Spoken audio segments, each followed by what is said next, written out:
They handed us the script, but we don't gotta read it no more. Yeah. Same old story, different page. Same old ink on a different stage. Got my own people on the corner, pushing me closer to the edge with rage. Willie Lynch probably laughing in his grave, seeing centuries later we still enslaved. House divided, envy contagious, the blueprint still working. Ain't that outrageous? Yeah, stack the odds, casino game. Bet against ourselves just to chase some fame. Another brother falls, everybody crying. Last week behind closed doors, they was quietly plotting, trying to dim his light cause his future too bright. Crabs in the bucket pulling down every flight. Generational wounds pass hand to hand, fighting each other instead of the man with the plan. Iron chains became gold links, different metals, same prison when nobody thinks. Freedom ain't jewelry, freedom is soul. Can't buy liberation if your spirit been sold. We just echoes in the barrel, spinning circles every day.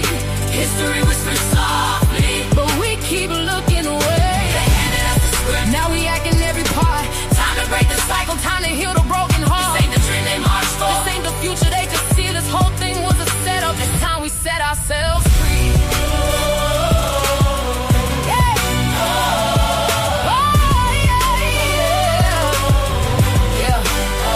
Same concrete soaked with tears, same pain carried through the years, but we tear each other down for applause. Temporary likes while nobody heals.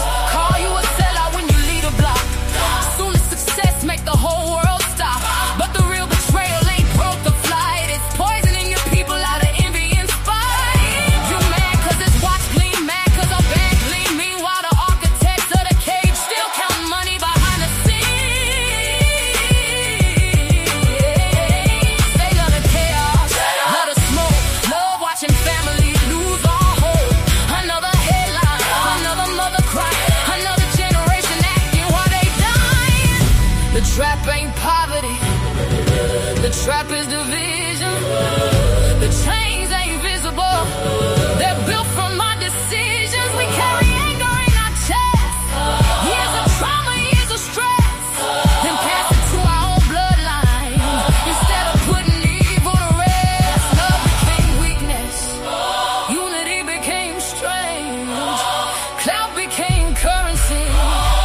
Everybody chained.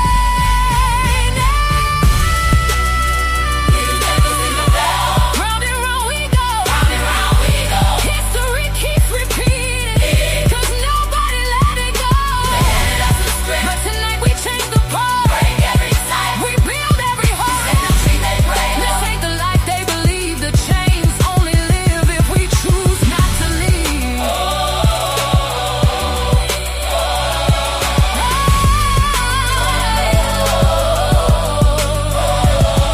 Let the echoes disappear, let the barrel finally break. Leave the hate where it belongs, for our children's sake. No more jealousy, no more self-destruction, no more borrowed hatred. It's unity or it's nothing.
Hey y'all, what's up? What's up? What's up? It's your girl Golden, and we're back, y'all, with another live.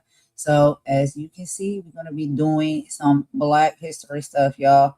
But we got a few things that we'll be getting into, and it has some music and some bops in between. But it's about 2:46 p.m. here, Eastern Time, in the Carolinas, in the United States, and another warm day, y'all, and the sun is shining bright. So you know what that means. I'm in a great mood. And I have my lovely co host here with me, Imani. And so we're going to be tapping into some Black history for the past 2 weeks because we did miss last week. So we're going to get that one in and then we'll do the one for our current week here. But what's up, Imani? How you doing, girl? What's going on? How's the weather there? How you feeling today? What's up?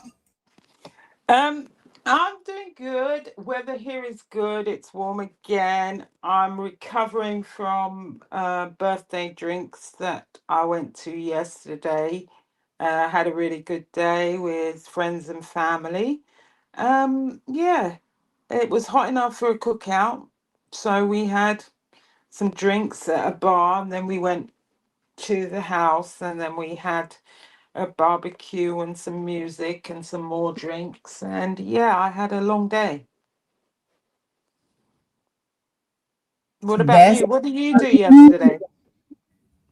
Girl, same old, stuff around the house, running around, chasing JJ down, going outside, being out in the sun, getting a little tan, stuff like that, girl. Not too much, not too much. Staying kind of close to home. But that's gonna change really soon because we're gonna be doing some traveling. But anyway, that's a whole nother conversation for another day.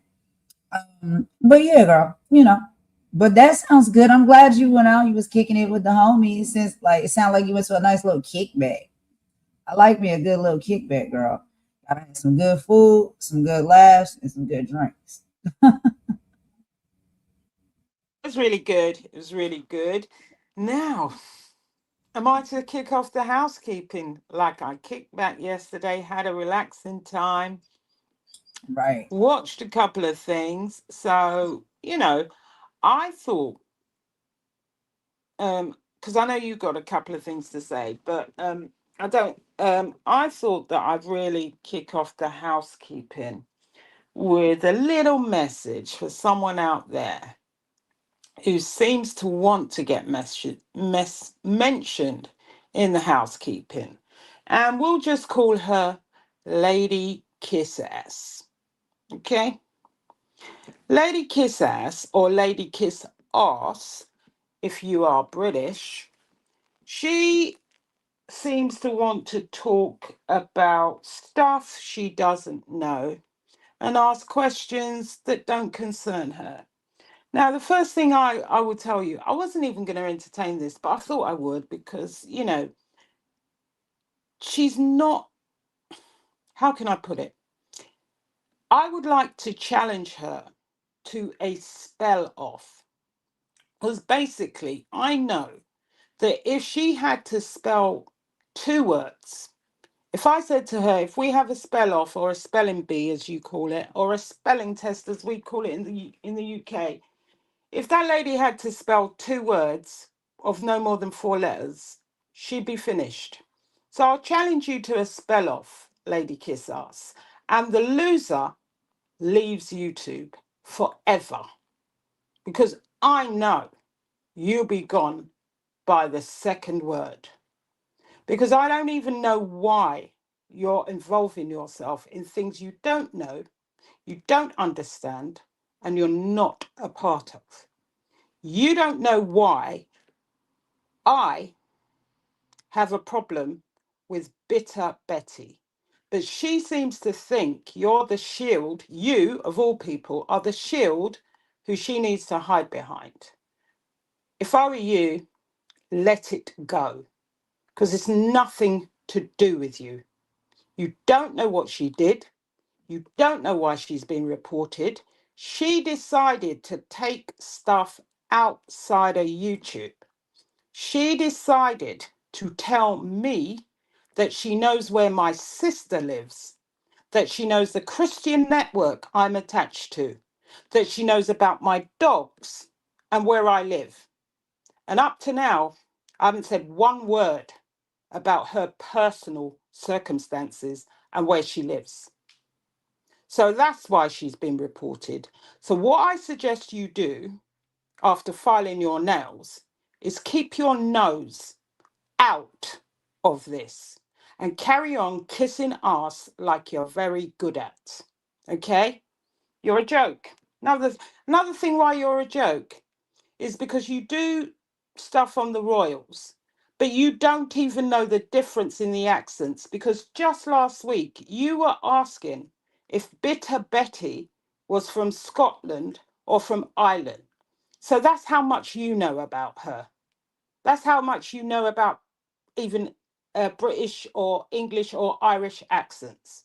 Even though the Royals allegedly are the Royals for England, Northern Ireland, Scotland, and Wales. You were asking your audience, yeah, if she was from Scotland or Ireland. That's how much you care about her, because you're fake as F.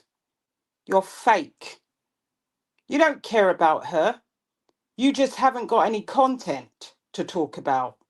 That's why you need to talk about this. That's why you need to stay up all night after your master's gone live to talk, because you're not allowed to do anything unless you're instructed. So I suggest you practice reading your chat and stay the F out of stuff that doesn't concern you, because you're treading on ground that you don't want to be grabbed up in, unless you want to be grabbed up in this report as one of the people who's a little cyberbully. Haven't you got Maggie's coochie to talk about, or her hair? Because that's all you do all day. Because you got no content. You got nothing to talk about. You can't even talk about the Royals. That's why you got kicked out by Ron. You're not even good at that. And you know what my name is, because I was the one who was buying memberships to your damn boring content when we were supporting you as the Atlas family. I was the one that was buying memberships 10 and 20 a time. Not that I care, because I didn't like your content. I thought it was boring, but I did it as a support. So what I suggest you do, unless you want to have a spelling challenge so that I can get you off of YouTube as well when you lose, is stay the F out of what I'm talking about. You overstep too much. Ringing your damn housekeeping bell. Anyway, that's it. That's it for me. And apart from that, I don't know if you got anything to add to that. Yeah. But some people, in between kiss assing for I don't know who, this woman thinks she can come and talk to me about a woman who brought up my family who have nothing to do with YouTube. Unless you want me to get on your case, stay the F out. That's all I got to say, Golden. As per usual, I meant to start this slow and calm, and I'm going to give you another little bit of talk about some other stuff from one of my favourite artists, Bob Marley. But do you have anything to add to this?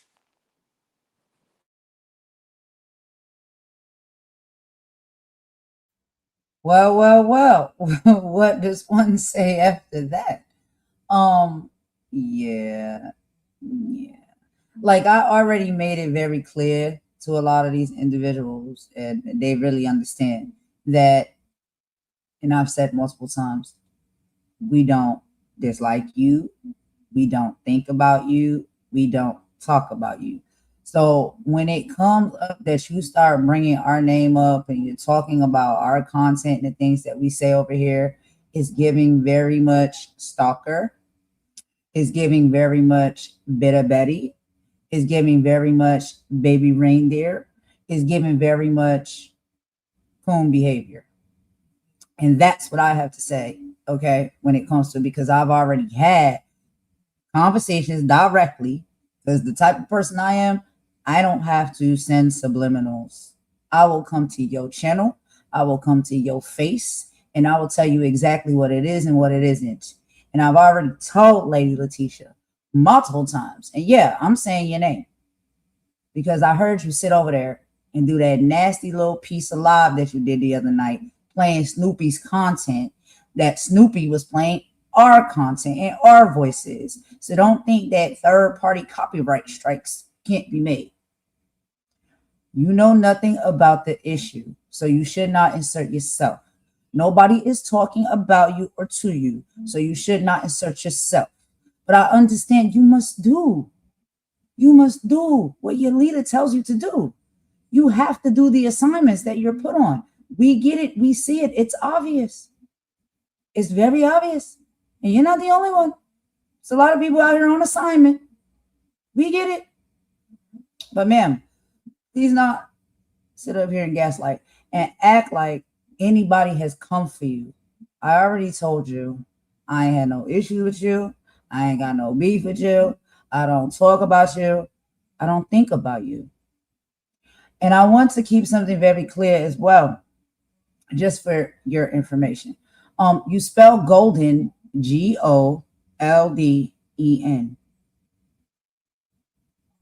You understand? You spelled it wrong. Okay. So we seen that in your title. You may need to work on that before you come put your mouth up over here on anything that we have going on that you know nothing about. And I don't care if they sent on assignment. You'll get the smoke too.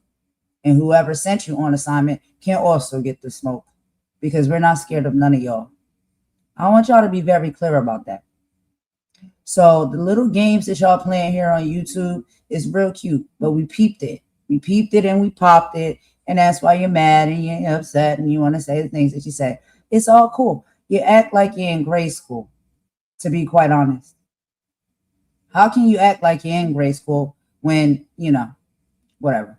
I ain't going to say. But maybe it's 2 people in the household that's in grade school.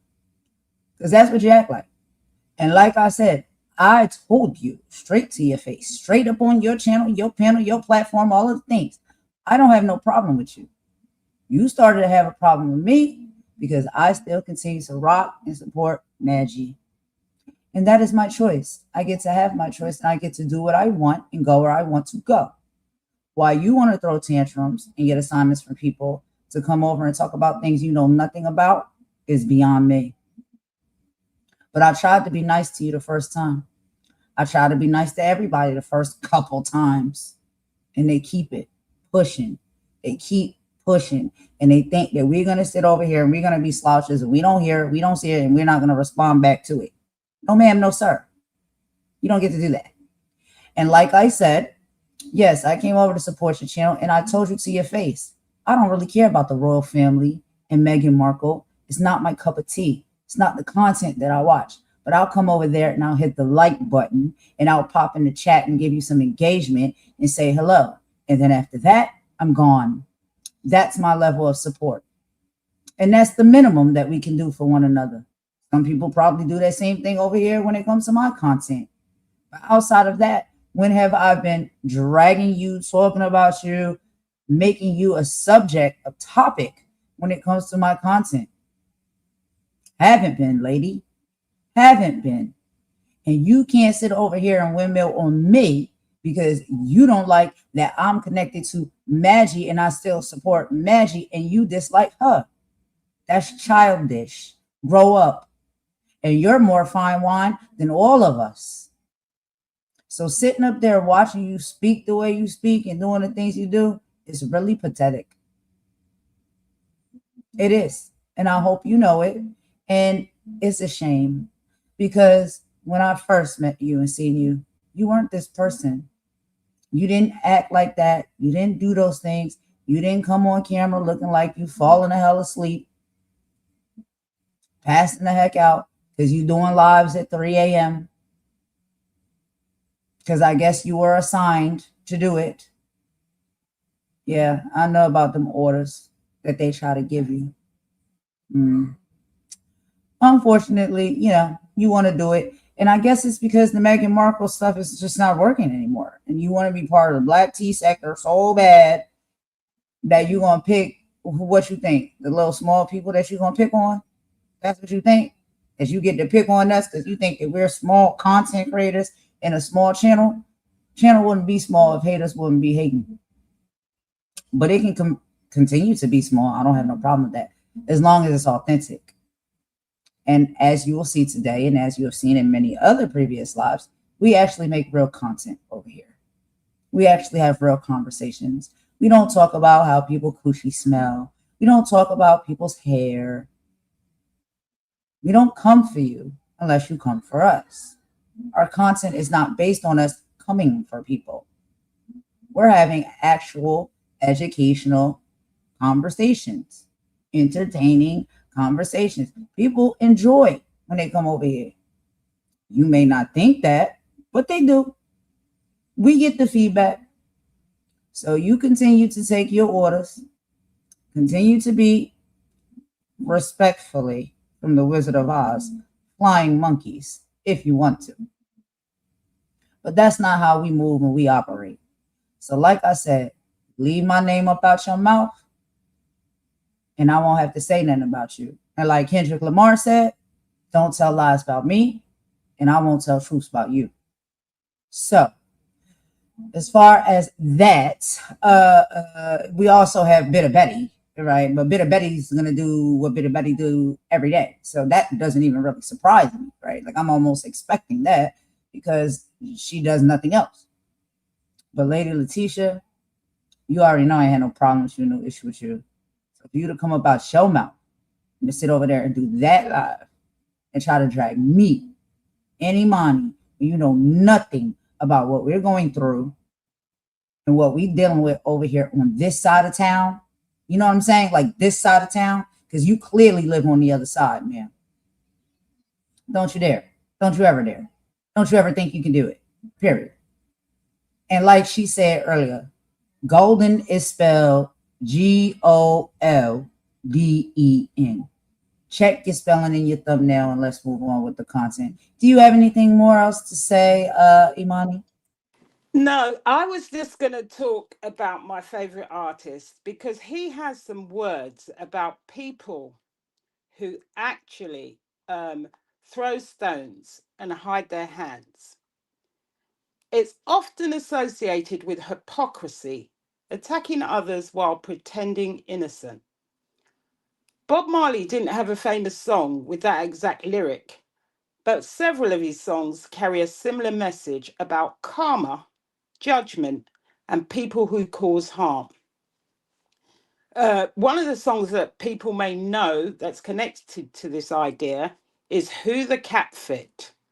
Who the cat fit, let them wear it. That means if it don't apply, let it fly. Okay? Don't get involved in things that don't concern you. And the meaning, if the criticism applies to you, is your responsibility. The song is about deception, betrayal, and people eventually facing the consequences of their actions. Another song is Judge Not. It's an early song by Bob Marley, and it talks about what goes around comes around. And it's a direct karma type message. Then there's another one, and it's one of my favorite. It's called Small Acts. The song warns powerful people not to mistreat others because eventually, and this is metaphorically speaking, a small axe can bring down a mighty tree. Remember that. A small axe can bring down a mighty tree. And the other thing is, you can throw stones and hide your hands, spread lies, play games, but sooner or later the truth catches up. And what you send out into the world has a way of finding its way back. Way back. So if you're a big tree, a small axe can bring you down quite swiftly. The other thing Judge Not says, none of us are perfect. Be careful of those who smile in your face while plotting behind your back. You don't always know who to trust. And if you're the big tree, don't underestimate the small axe. Truth has a way of coming to light. And sooner or later, what people send out into the world finds its way back to them. The next one of my favorites, is called Duppy Conqueror. And it's one of the most powerful songs of Bob Marley. Because if you're talking about haters, enemies, gossip, spiritual warfare, karma, and overcoming people who want to see you fail, in Jamaican folklore, a duppy is a ghost or an evil spirit. Bob Marley uses the word both literally and metaphorically to represent negative forces, bad-minded people, oppression and obstacles. One of the most famous short lines is, "The bars could not hold me." The message of the song is, people may try to trap you, people may speak against you, people may try and hold you back, negative energy may surround you, but through faith, resilience, and determination, you can overcome. The phrase Doppy Conqueror literally means I conquer. I conquer the evil spirit. I overcome negativity. I defeat the forces trying to destroy me. Some people spend their lives throwing stones, spreading rumors, and hoping you'll crash out. Bob Marley called those forces Duppies. His answer wasn't revenge, it was conquest. Keep your dignity, keep your faith, keep your purpose, and become a Duppy conqueror. Let them talk, let them scheme, let them hide their hands. Your job is not to become them, your job is to overcome them. So just remember, and people, I would go and listen to those songs: Doppy Conqueror, Judge Not, Who the Cat Fit, and Small Axe, because they're about karma, justice, and the little person eventually prevailing.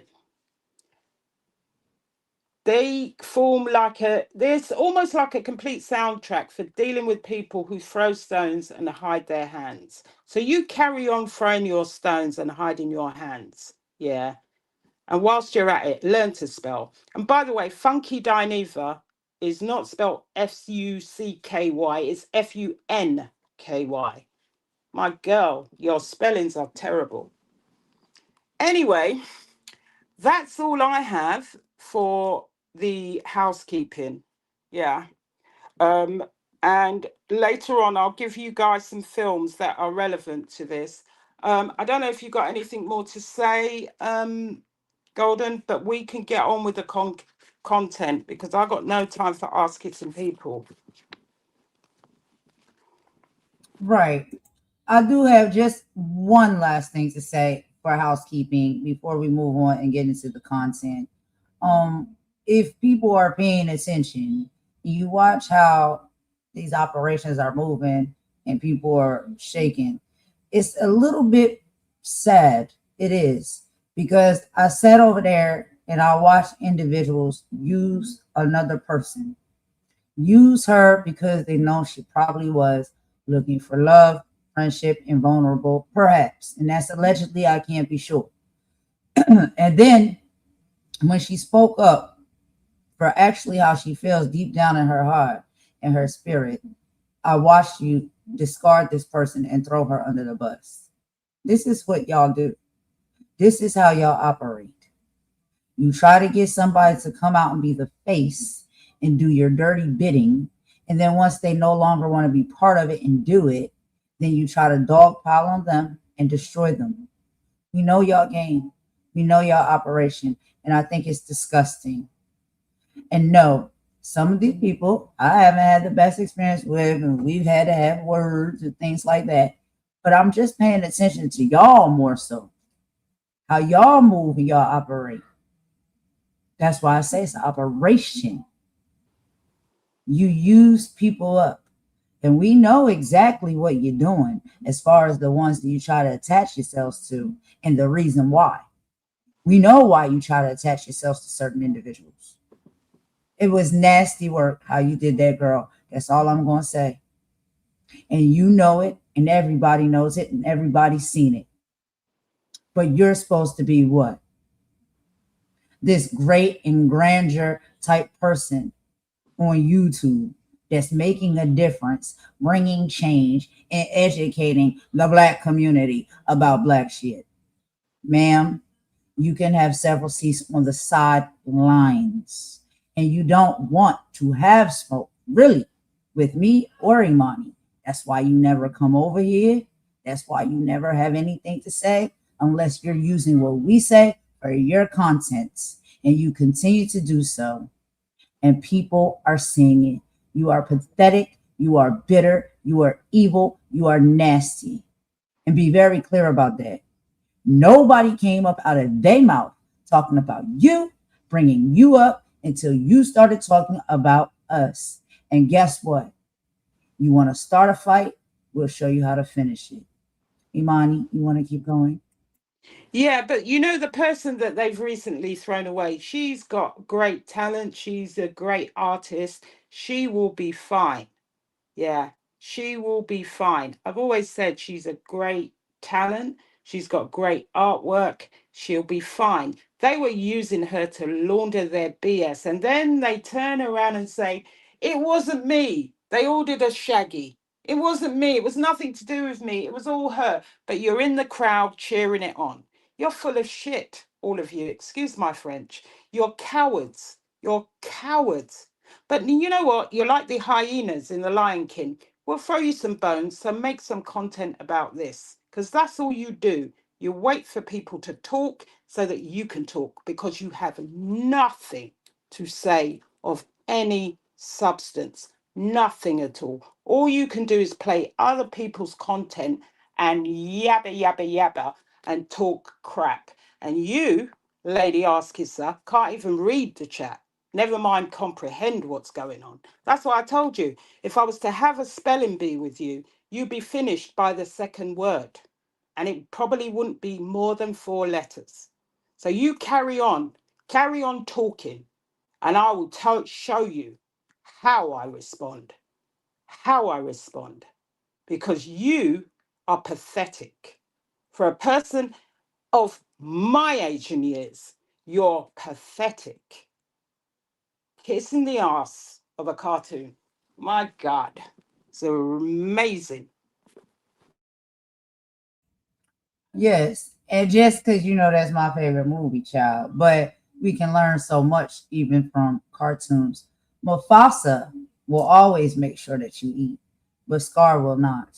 Anyway, y'all, let's move on with the content. We got to get into some Black history here, y'all. So let's kick it off, kick it off, kick it off. All right, y'all. So we're going to be pulling back the curtain on an absolutely explosive fortnight of history, covering from June 8th all the way to June 21st. We are diving deep into the timeline where the legal systems, the streets, and the global battle lines of freedom were completely redrawn. You already know our history has never been confined to just one block or one country. So for this episode, we are dividing and conquering to give you the full picture. I will be holding down the first half to break down the heavily civil rights battlegrounds stateside in the United States history. And then my lovely co-host and friend Imani is going to take us across the waters to track the global Pan-African revolutions, anti-colonial triumphs, and the international fight that broke the back of the apartheid. But yes, y'all, you know we had to get into that housekeeping, and we hope that, we said all that needed to be said. So for our first history on the docket, we'll be talking about June 8th of 1967. Thurgood Marshall was nominated to the U.S. Supreme Court. President Lyndon B. Johnson nominated the legendary civil rights titan Thurgood Marshall to the United States Supreme Court. Let's clock into it. This is the day, right, that someone was nominated for all of the civil rights work that they do. And this was Thurgood Marshall. And this was him being nominated into the United States Supreme Court. Now look, the legal architects who spent decades dismantling Jim Crow brick by brick from the outside was officially called to write the law from the inside. That's monumental. He didn't just break a barrier, he brought frontline civil rights warfare straight to the highest court in the land, becoming the first Black justice later that year. We also move on to June 10th, 1963, and talk about Vivian Malone and James Hood and the integrate of the University of Alabama. Vivian Malone and James Hood successfully registered for classes at the University of Alabama, despite Governor George Wallace's infamous stand in the schoolhouse door. So, what does that mean? Remember, during that time, there was a lot of segregation. And segregationist Governor George Wallace physically stood in the schoolhouse door in a desperate attempt to block their entry. But these two icons stood firm. Federal intervention forced Wallace to step aside, and they walked right past his hate to integrate in that campus. Also, we move on to June 11th of 1963. And child, y'all probably going to remember this name, President John F. Kennedy, Civil Rights Address. President John F. Kennedy delivered a historic televised address defining civil rights as a moral issue, as old as the scriptures and as clear as the Constitution. So yes, on June 11th, 1963, the pressure from Alabama forced the White House's hand, and President John F. Kennedy went on national television and delivered a historic address, finally stopping the political games and calling civil rights what it always was, a moral issue as old as scriptures and as clear as the Constitution. That pivotal speech lit the fire and built the massive political monuments needed for the Civil Rights Act of 1964. We also have videos, of course, per usual, y'all, to show y'all in between. We don't have them for every topic, but we have them for some. Go ahead, Imani. Yeah, I think you got a video for the civil rights address, haven't you? Yes, I believe we do. So let's go ahead and see if we can pop that up real quick. And we'll tap into a few of these things here, y'all. Because sometimes, we can tell you, but sometimes it's easier to see. So give me just a second. I'm going to go ahead and play this quick video and quick clip. Get this up on the screen, and we'll get right into it. Give me just a second. We'll be right back.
Good evening, my fellow citizens.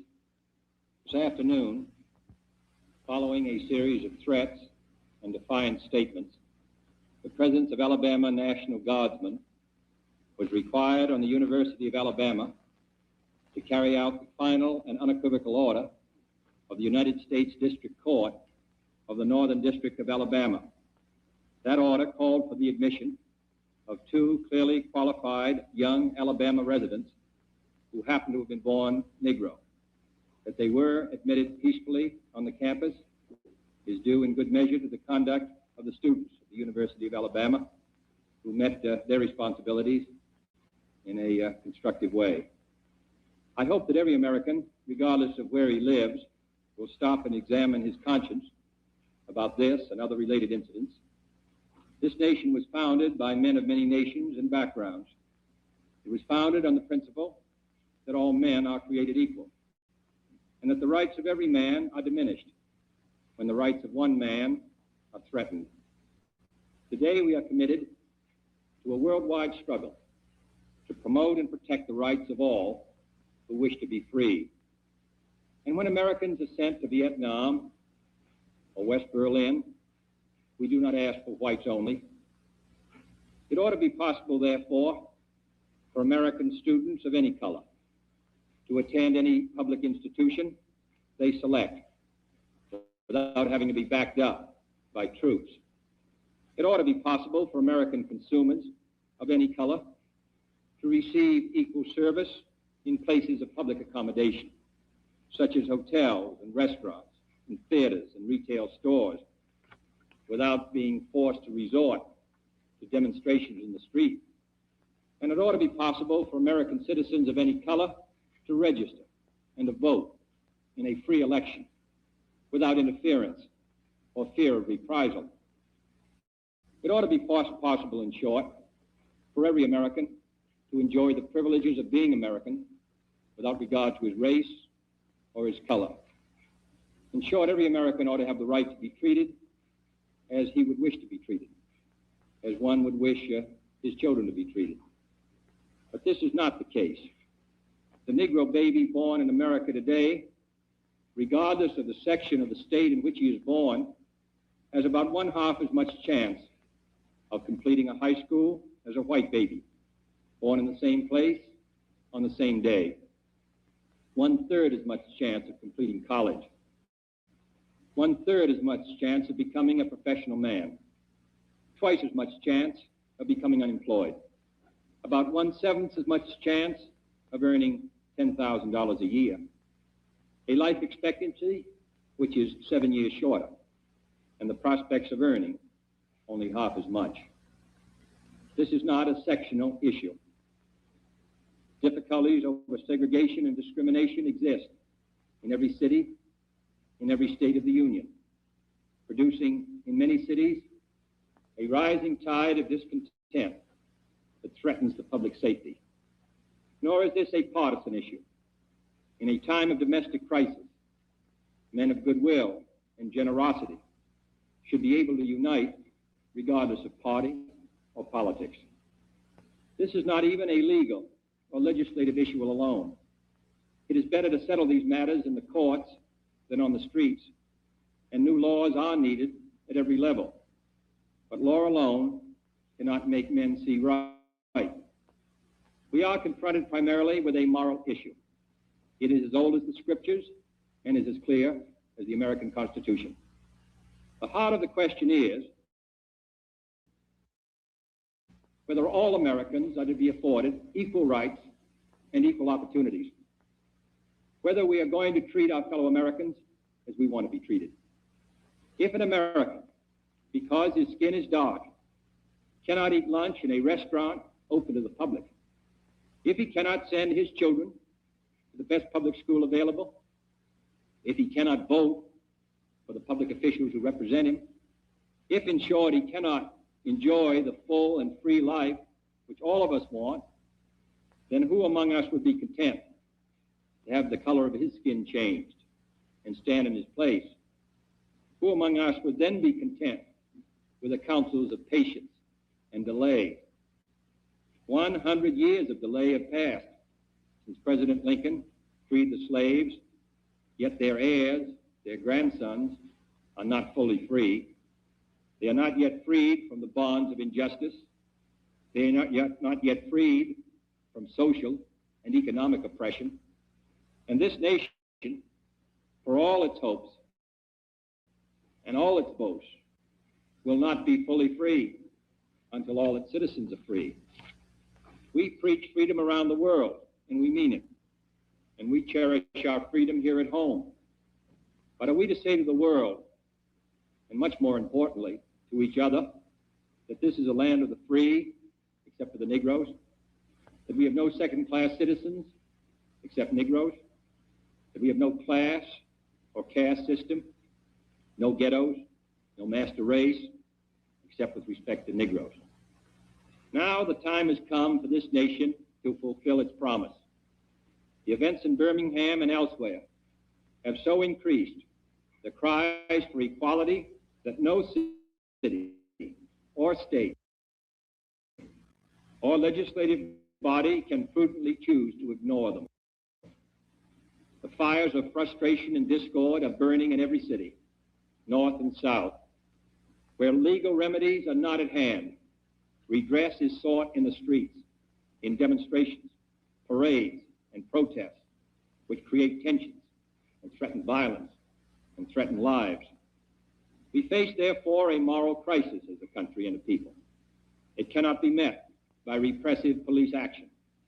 It cannot be left to increase demonstrations in the streets. It cannot be quieted by token moves or talk. It is a time to act in the Congress, in your state and local legislative body, and above all, in all of our daily lives.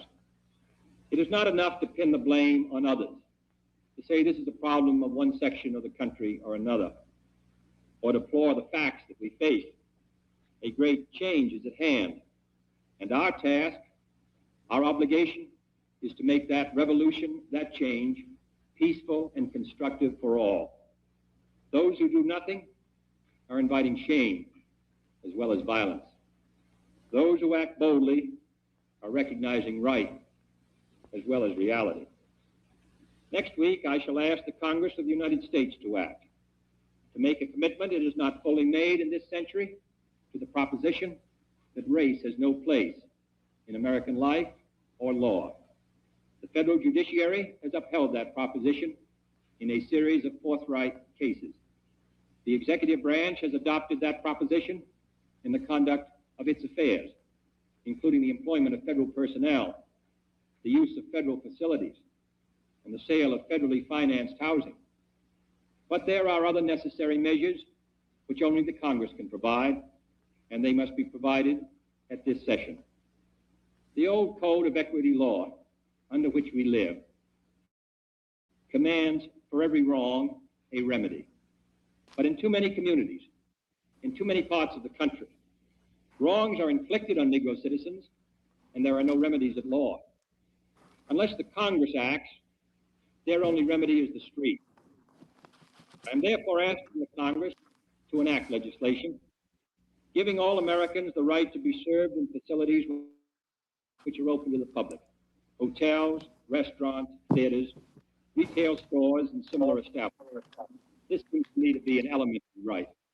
Its denial is an arbitrary indignity that no American in 1963 should have to endure, but many do. I recently met with scores of business leaders, urging them to take voluntary action to end this discrimination. And I've been encouraged by their response. And in the last 2 weeks, over 75 cities have seen progress made in desegregating these kinds of facilities. But many are unwilling to act alone. And for this reason, nationwide legislation is needed if we are to move this problem from the streets to the courts. I'm also asking Congress to authorize the federal government to participate more fully in lawsuits designed to end segregation in public education. We have succeeded in persuading many districts to desegregate voluntarily. Dozens have admitted Negroes without violence. Today, a Negro is attending a state-supported institution in every one of our 50 states, but the pace is very slow. Too many Negro children entering segregated grade schools at the time of the Supreme Court's decision 9 years ago will enter segregated high schools this fall, having suffered a loss which can never be restored. The lack of an adequate education denies the Negro a chance to get a decent job. The orderly implementation of the Supreme Court decision, therefore, cannot be left solely to those who may not have the economic resources to carry the legal action or who may be subject to harassment. Other features will be also requested, including greater protection for the right to vote. But legislation, I repeat, cannot solve this problem alone. It must be solved in the homes of every American, in every community across our country. In this respect, I want to pay tribute to those citizens, North and South, who've been working in their communities to make life better for all. They are acting not out of a sense of legal duty, but out of a sense of human decency. Like our soldiers and sailors in all parts of the world, they are meeting freedom's challenge on the firing line, and I salute them for their honor and their courage. My fellow Americans, this is a problem which faces us all, in every city of the North as well as the South. Today, there are Negroes unemployed 2 or 3 times as many compared to whites. Inadequate education, moving into the large cities, unable to find work, young people particularly out of work without hope, denied All right, y'all. Such a powerful message. And so I was trying to play quite a bit of it so you can hear, what exactly was being said and really listen to what he is saying. Okay. And this is President John F. Kennedy, right? And so go ahead, Imani. I know you have some thoughts and feelings and opinions on this. And I also have some things to talk about as well, but I'll let you take the lead on this one. Yeah, the speech is really relevant to what is going on today. I mean, today there's many political debates that still revolve around whether issues should simply be viewed as a matter of law or a matter of morality. He was challenging Americans to ask not just what was legal, but what was right. And that question remains relevant whether we discuss equality, justice, voting rights, immigration, policing, or economic opportunities for all. And then he talked about leadership. He says, today political leaders often face pressure from their own base when addressing controversial issues. And he reminds us that leadership isn't just about following public opinion. Sometimes leadership means taking a stand when it's uncomfortable for the politician. And then he gets to education and he talks about access to education, school funding, affordability, and equal opportunities. I mean, it's like Groundhog Day. This is what they're still talking about today. And the question at the heart of the University of Alabama crisis remains relevant today. Does every child truly have equal access to opportunity? And we're talking about all children. We're talking about all children in all areas.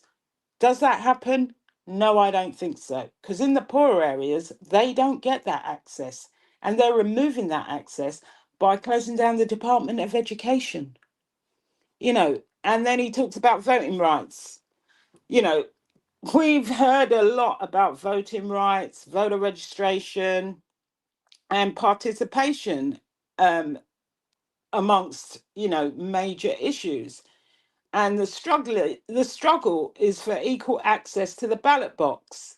And it didn't end in the 1960s. It's still going on today.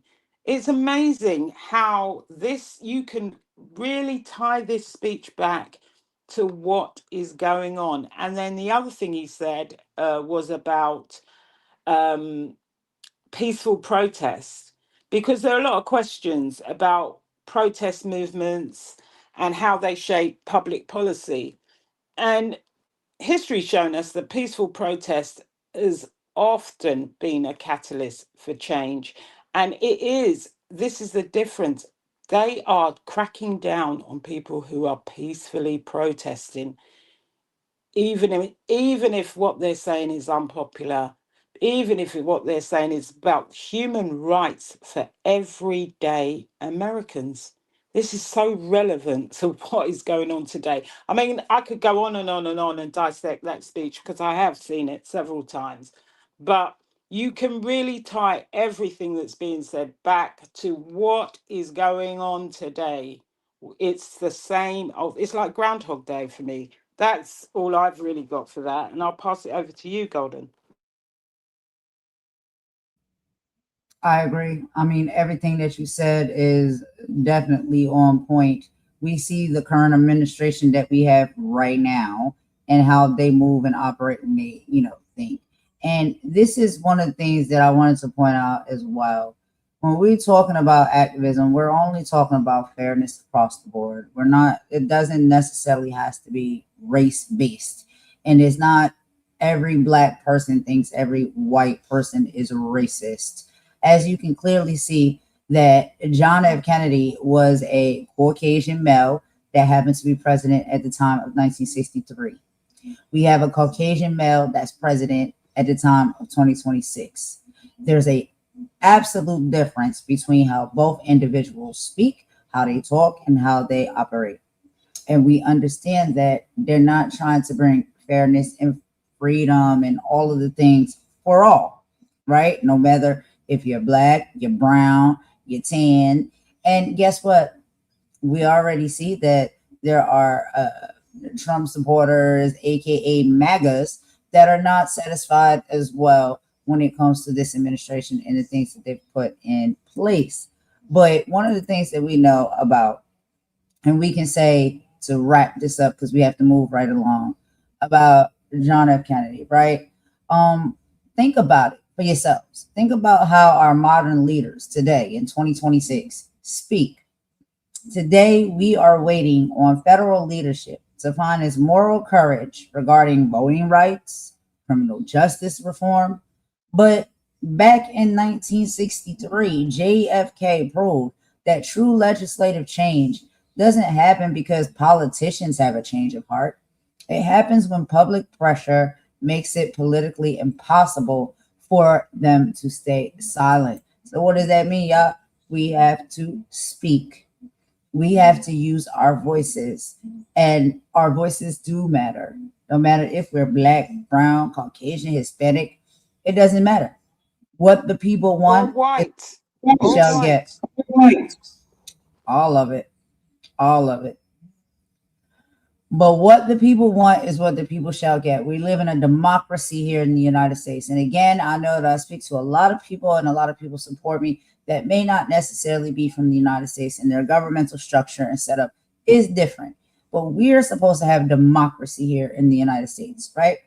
And so when it comes to that, the people's voice, the people's needs, that is what's supposed to matter, and that's what they're supposed to take into consideration as far as when it comes to our voting. That is why we vote, because we're telling you, these are our needs, and then these individuals that are on the ballot say that these are the things that they are going to address and fix and make better based off of your needs. And a lot of times, yes, it does section off to your state, your city, all of those things, right? But if the people are speaking and telling you what is important to them, what they need, what they can do better, then it is up to the representatives to be able to try their best, because I know they ain't always going to get it right, but try their best to get those things to come forth. And the president, the one that stands at the face of it all, makes the decisions after they send it through what? The Supreme Court, all of that, y'all. So we have to just know. I think maybe we'll do a breakdown of the structure of how all of this works in the first place, right? Boy, this started to get like this a little bit later. Back in the day, it wasn't this complicated, right? It was more so like, yeah, the president calls the shots. Well, we know now that we have a political system that's set up to where it's not just the president's word and what he says that calls the shots. It's got to go through all this system and these legalities and all of this stuff before it gets to the president's desk to sign off on. Back then, the president could just sit up there and say, this is what needs to be done. This is what's going to be done. That's it. That's all. So we do understand times will change. However, we understand that hearts don't change, right? We see individuals, despite race, that have a good mindset and have a good heart, and they know what's right and they know what's wrong, and they're willing to speak up on that and stand for that. And that's literally what I believe we are listening to and have seen in this video when it came to JFK. Our current administration here in the United States can't say so much. Can't say so much. But everybody take it for what it is. Before we move on from this subject, do you have any other final thoughts or feelings or opinions that you would like to express, Imani? Because we do have to move it right along, child. We don't want it to be too long. Very quickly. They did still have Congress, but the president, I think the president had, and we need to look really at the civics, because I don't want to say something and give misinformation. They did still have Congress back in that day, but I do believe they used more executive powers, and they were more inclined to follow what, the direction of what the president had said was his policies. But we can go into the civics of that, of what it is now and what's later. Yeah, we should move on, because you've got to go on to the next topic, which was around that time this week, which I believe is Medgar Evers. Yeah. Absolutely. So, we are catching up a little bit, y'all, because we did miss a bit of last week, but we wanted to make sure that we didn't skip over anything. So our next topic that we're going to get into is from June 12th, 1963. Medgar Evers, unfortunately unalive. Now, we heard JFK, and we seen exactly what he was speaking for and what he was fighting for. But unfortunately, sometimes freedom has a heavy cost. Hours after JFK's moral address on June 12, 1963, the Mississippi NAACP field secretary, Medgar Evers, was cowardly assassinated or unalived in his own driveway by a Caucasian supremacist. This giant organized boycotts, registered voters, and investigated the raw horrors of the Emmett Till unaliving. Well, they pow him in the back, but his martyrdom shocked the nation and galvanized unstoppable support for civil rights legislation. And if I'm not mistaken, Imani, we actually do have a video to show for that as well, correct? Yeah, we're going to show a short bio of Medgar Evers. All right, let's go ahead and get right into that, y'all. Give me just a few seconds to get everything set up and put up on the screen here. I got to swap out these videos, y'all. So give me just a few moments and we'll put that up, and then we'll be moving right forward.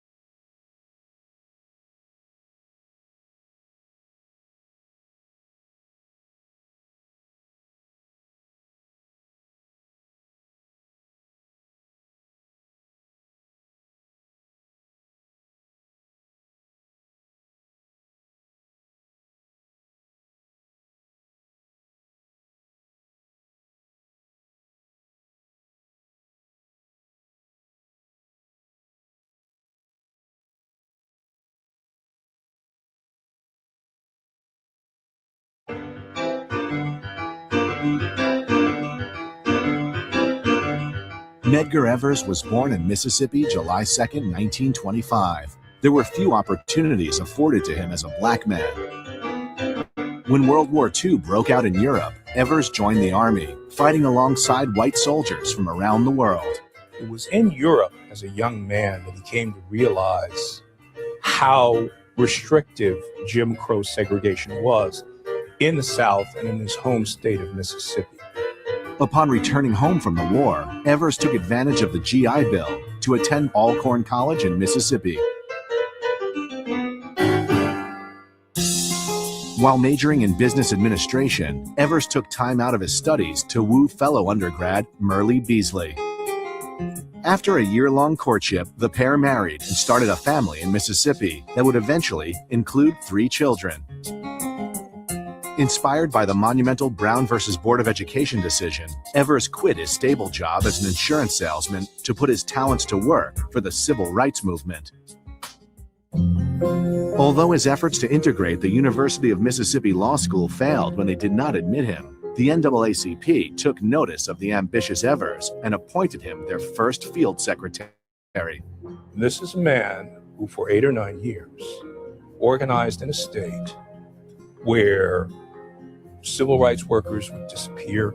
To be a member of the NAACP and to be the front person of that organization in the state was a remarkably courageous act.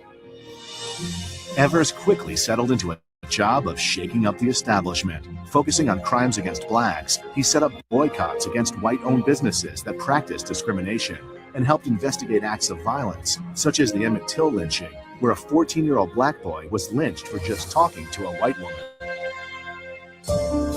Evers' position as a symbol of the civil rights movement solidified with his attempts to get fellow African-American James Meredith admitted to the previously all-white University of Mississippi.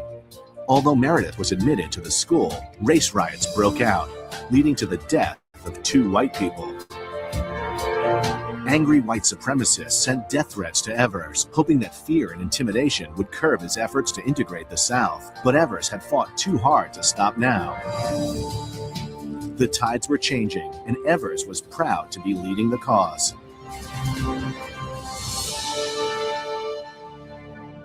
However, Medgar's efforts came to a violent conclusion. On June 12, 1963, as Evers was returning home from an NAACP meeting, KKK member Byron De La Beckwith shot Evers in his driveway as he was getting out of his car. Evers was killed instantly.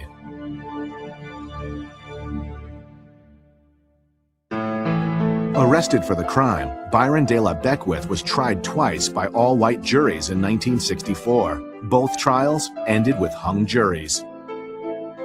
In 1994, new evidence from one of Beckwith's prison guards brought him back to the courts for a third and final time. The guard claimed Beckwith bragged about shooting Evers. Convicted after only 6 hours by a mixed-race jury, Beckwith got life in prison. Although only living a short 38 years, Evers' legacy has lived on through the struggle for equal rights. Outrage over his death increased the power of the movement in Washington, eventually leading to the creation of the Civil Rights Act of 1964. His wife Merle has worked writing books and setting up memorials so that blacks and whites alike will remember his poignant motto, "Violence is not the way."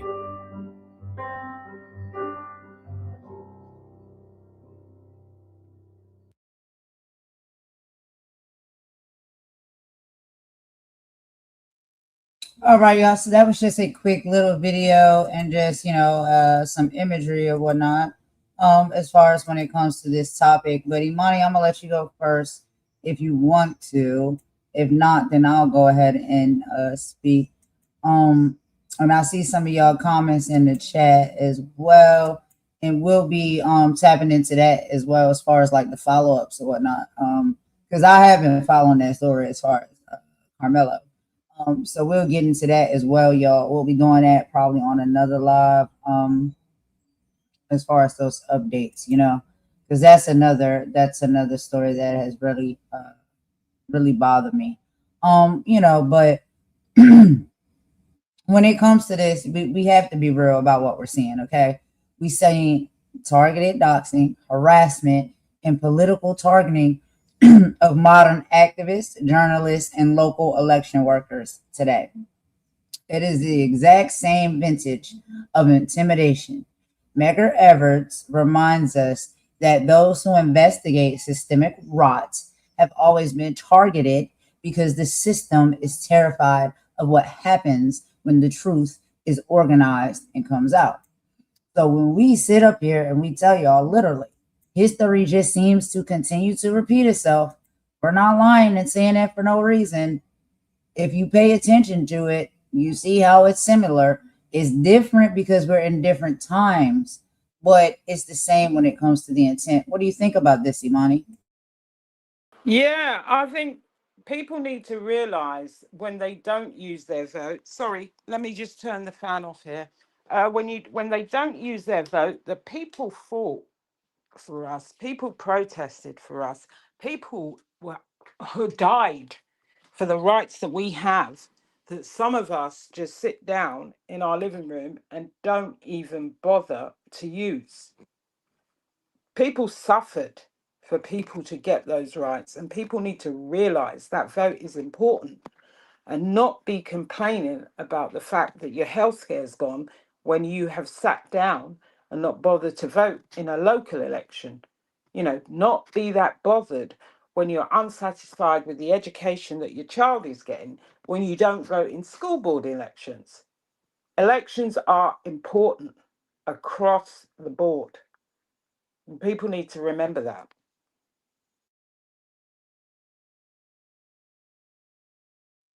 I absolutely agree. And we sometimes we have had our history classes, and our history classes haven't necessarily given us all of the truth. And so what we've had to do is go out and learn and do the research for ourselves. And we just bring it, and we talk about it, and it's meaningful to us because if you know the history, then you have a better understanding of your present and what could possibly happen in your future. It all ties in together. And so I believe that it is very, very important. Yeah, people literally gave their lives for us. Yep. And guess what? Because this is what they wouldn't think that we would say. Many different races of people did. Many different races of people did. So it doesn't have to be a race issue, but the people who have issue with race are the problem. We understand that there have been many people that have been fighting and marching, and we will hope that other people will understand that we have been fighting and marching as well, talking about Black people, African American people, whatever it is you want to call us. We had our ancestors that were on the front lines as well when it came to different wars and fights and military. This is all different things we could talk about, y'all. This is what I'm saying. We all are a group. We all are human. We've all been trying to work together. It's just the hateful ones that do the mess that they do. It's the hateful ones that want to cause the division that they cause. It's the hateful ones that want to take away from the freedoms that they take away from individuals because they think that they're less than them. But it's not an entire race and it's not everybody. Go ahead, Imani. Yeah, I think first of all, I wanted to say hi to everybody who's joined us and thanks for your support. Thanks for those who are not in the chat but are still supporting, still watching. Please drop a like if you can and share the video. The other thing I wanted to say is, yeah, in this particular Black history, you will see that it's many people of different races and different ethnicities that were fighting for the rights that people should have been entitled to. And it's the same today. Many people of many ethnicities, it's not a Black or a white thing, it's not a Latino thing, it's a human thing. And there are many of us who stand together and reject this new attack on race, on poverty, for the preferential class. Because that's what a lot of it is. It's attack. It's an economic attack on poverty. It's an attack on race and ethnicity, but it's an attack on the poor and the needy and those who can't sometimes fight for themselves, who realize that they're losing their food stamps and their healthcare when it's too late. And some of these people don't even read or understand what is going on. This is why they're bringing things like this identification. When it came to the Windrush, many people got sent home because they didn't have ID, because they had not registered just for naturalization. But many of those people had been working in the country for years.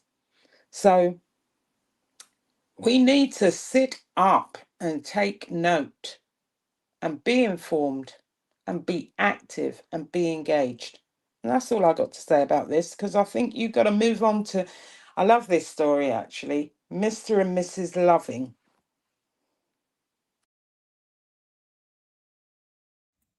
I absolutely love this story as well, because when it comes to history, right, and when it comes to racial division, it wasn't always a thing, right? Some people did not want to be divided based off of race. So now we have to get into June 13th, 1967.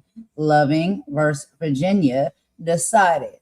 So on June 13th, 1967, Love literally rewrote the law. The Supreme Court ruled unanimously in Loving versus Virginia, striking down racist anti-miscegenation, laws that banned interracial marriages in 16 states. Mildred and Richard Loving landmark case changed America forever, proving the state has zero right to police black love or dictate who we can choose to build a life with. And I do believe we do have a video, Imani, when it comes to that. So I'm gonna let you go ahead and give some of your thoughts and feelings and opinions on this real quick as I get the video set up. I'll be right back. Well, I don't know if people realize they had a vote in the Senate about this very law, because as only some of our Republican voters and some of our, kind of people who profess to be Christian nationalists did, they actually, I think, I'm not sure what the result of the vote is, so I need to look that up. But they voted against this. And the reason why they were voting against this, because this included gay marriage. And you had, and this is where I say, when people vote against their own interests or the interests of their loved ones, you had a Republican senator, and I'll name him Mitch McConnell, who is in an interracial marriage, actually voting against this act. Just let that resonate. He was voting against his own marriage because he's married to an Asian woman. And he voted to reverse this act that had been put in place for many years, because a lot of them wanted to eliminate gay marriage. And then you had another senator, and I don't know his name, but his brother was in a gay marriage, and he voted as well to reverse this act. I mean, let that resonate. You're voting against, one, your own marriage. That's Mitch McConnell. Two, this other senator, I don't know his name, but I will look it up for you, who had a brother who was in a gay marriage, voted against the act. This is the craziness that's going on in the current government. And I will find out the exact result of that. But they did.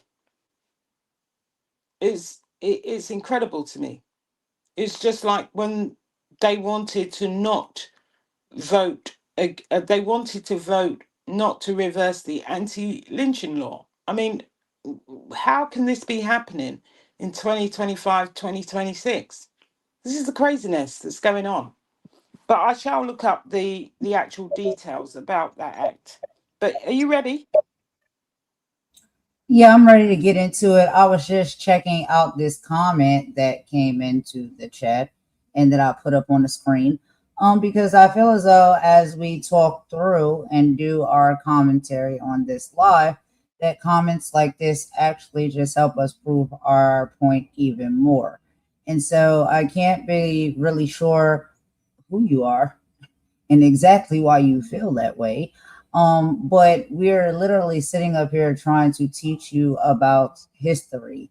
And we are telling you within that said history that it has never always been segregated or separate. But let's go ahead and take a look at this video, and you let me know if you think your feelings about a certain group or race of people is the same after we watch this video.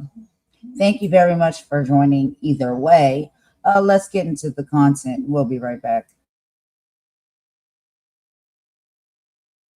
presents Supreme Court Briefs. Central Point, Virginia, the summer of 1958. Mildred Jeter, a woman of both African American and Native American ancestry, discovers she is pregnant, and Richard Loving, a Caucasian, is the father. The two decide to get married, and they live happily ever after. The end. Except wait, nope. In the state of Virginia, interracial marriages are illegal.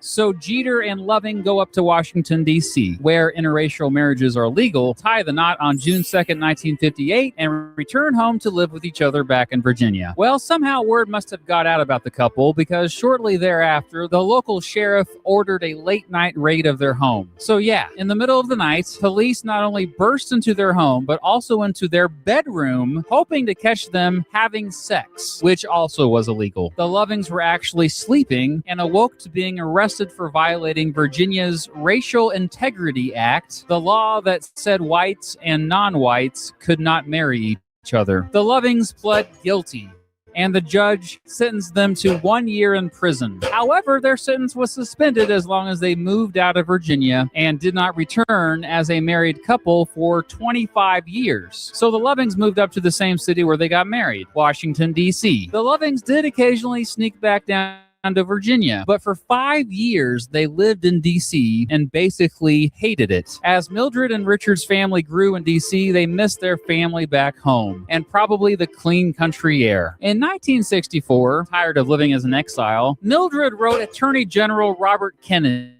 Kennedy referred her letter to the American Civil Liberties Union, or ACLU, who then reached out to the Lovings. The ACLU's two volunteer cooperating attorneys, Bernie Cohen and Philip Hirschkopf, filed a motion on behalf of the Lovings to the Virginia Caroline County Circuit Court, requesting it to allow the marriage since denying it broke the 14th Amendment's Equal Protection Clause. The County Circuit Court didn't respond, so Cohen and Hirschkopf sued the U.S. District Court for the Eastern District of Virginia. After no luck there, the ACLU helped the Lovings appeal to the Virginia Supreme Court. While the Virginia Supreme Court also upheld the constitutionality of the interracial marriage ban, it did get rid of the sentence banning the Lovings from the state of Virginia. It's important to note that during all of this, Mildred and Richard Loving got a lot of national media attention. They absolutely were not looking for all of this attention, but it obviously did help raise awareness of their struggle, especially after Life magazine came out and took pictures of them. Anyway, the ACLU pretty much expected all of the pushback from the state of Virginia, so they were well prepared to appeal to the Supreme Court. The Lovings, who were done being in the spotlight, decided to stay home on April 10th, 1967, when the court heard oral arguments. By that time, 9 years had passed since they got married. On June 12th, 1967, the court announced it had unanimously sided with the Lovings, overturning their convictions and ruling Virginia's interracial marriage ban as unconstitutional. Chief Justice Earl Warren wrote the opinion, which stated that Virginia's Racial Integrity Act went against both the Due Process Clause and Equal Protection Clause of the 14th Amendment. Said Warren, quote, "The 14th Amendment requires that the freedom of choice to marry not be restricted by invidious racial discrimination. Under our Constitution, the freedom to marry or not marry a person of another race resides with the individual and cannot be infringed by the state," unquote. The court also argued that any laws banning interracial marriage were straight up racist, with the purpose to keep white supremacy going. Despite the court's unanimous opinion in Loving v. Virginia, interracial marriage bans remained on the books in several states, though authorities couldn't enforce them now. The last state to get them off the books was Alabama in 2000. After Loving v. Virginia, the number of interracial marriages steadily increased across the United States. In 1967, 3% of new marriages in the country were interracial. By 2015, it was up to 17%. Loving v. Virginia also paved the way for the legality of same-sex marriage several decades decades later. By the way, yes, I do have a video about Obergefell v. Hodges. Check it out, maybe. In 2016, the film Loving dramatized this court case. And my friend, Cypher, reviewed the historical accuracy of the film over on his channel, The Cynical Historian. You should definitely check that one out. And be sure to subscribe while you're over there.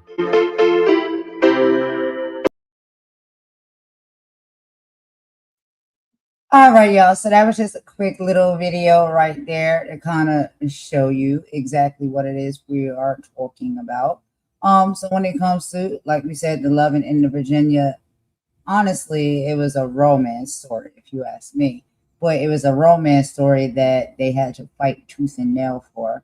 And so this isn't just retro history.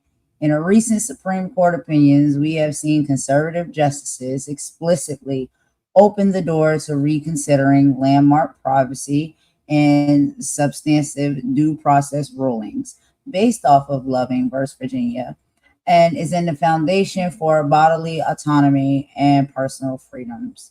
The moment we take our eyes off of this legacy, the state will crawl right back into our private lives. They fought for their freedom and for being together, honestly, despite being different races. And so what do you have to say about this, Imani? What are some of your thoughts, feelings, and opinions? Because it was just so interesting that that comment, that person came into the chat right before we were about to play this segment of the live to actually prove that, no, it's not a us issue. It's never been a us issue. It's been an others issue, but it's not everybody. So what do you think about that? I just think that this, I know it sounds really soppy, but this story shows that love conquers all. And they're called the Lovings.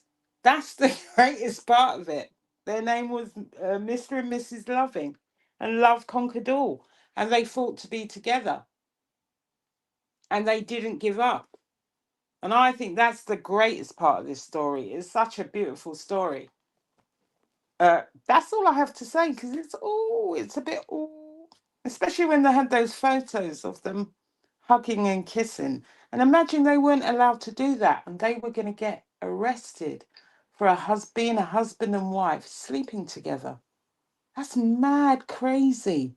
This is what I say when I say people really fought for our rights. And that's not only here in the US, it's all over the world. And people are still fighting for basic human rights as we speak. But I just think it's a nice story. And there is a film. And I am going to give a list of films that pertain to these 2 weeks in history, because I've looked up some films, and some people are more visual than watching or listening to this stuff. They like to see the movies, and the movies, some of them are quite, I hope I've picked the best ones that are close to the facts. But that's all I've got to say. It's a lovely story. I love it. Mr. and Mrs. Loving. I agree. It's a beautiful love story. And love has no race, it has no shade, it has no internationalism, any of those things, right? Love is love, child. And I know, y'all know. We know that there is someone who spreads that and wants to support that. And shout out to that person who do that at the end of the live. But I mean, within that phrase, that is a phrase that person used. But within my mind and my heart, that's what I know to be true. Love is just love. And it's been a long journey of people having to fight just to love one another, just to be with one another. And historically, we see that a lot of times the reason they try to keep love separate is because of racial differences and backgrounds. And that has been the history of us as a people. And we are not going to allow ourselves to go back to that place. And so, no, I want people to be very clear. We don't have any issues when it comes to interracial relationship, interracial dating. It's beautiful. If you love someone, you love someone. You like someone, you like someone. You want to date someone, you want to date someone. That is it, and that is all. But all we ever say when it comes to, sometimes, unfortunately, we still have to speak up as Black and brown people, is that we just still want our respect, despite the choices that people make and what they may want to do and how they may want to live their lives. Love is beautiful, and it doesn't matter who's in love with one another. We don't stand. Okay. Before Oh, you break out into an R&B song, please, let's not hear an R&B song, not it. an R&B song. Cause I got some songs, girl. I got some songs. I know. Right, because yeah. Let's So move on. We what's don't want next? to I hold think up. what's next during this week in history?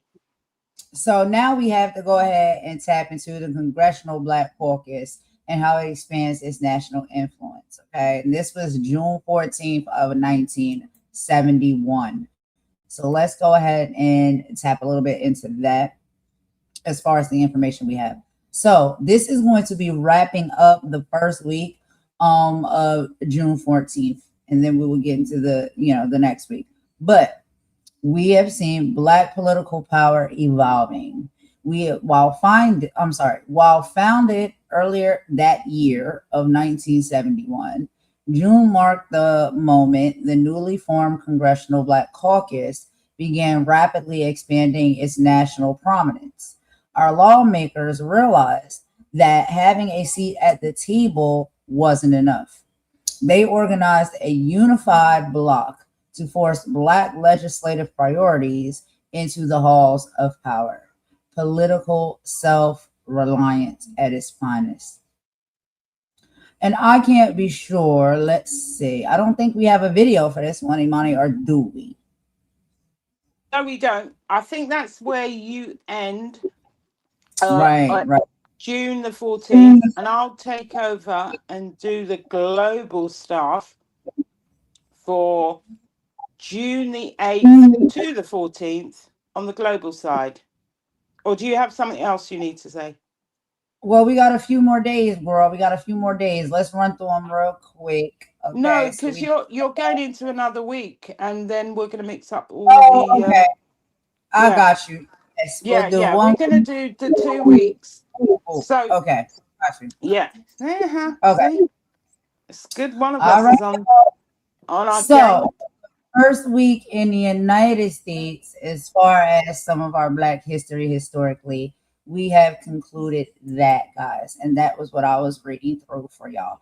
And so now what we're going to do is segue into our global coverage when it comes to our Black history. And we will start, yes, again from June 8th.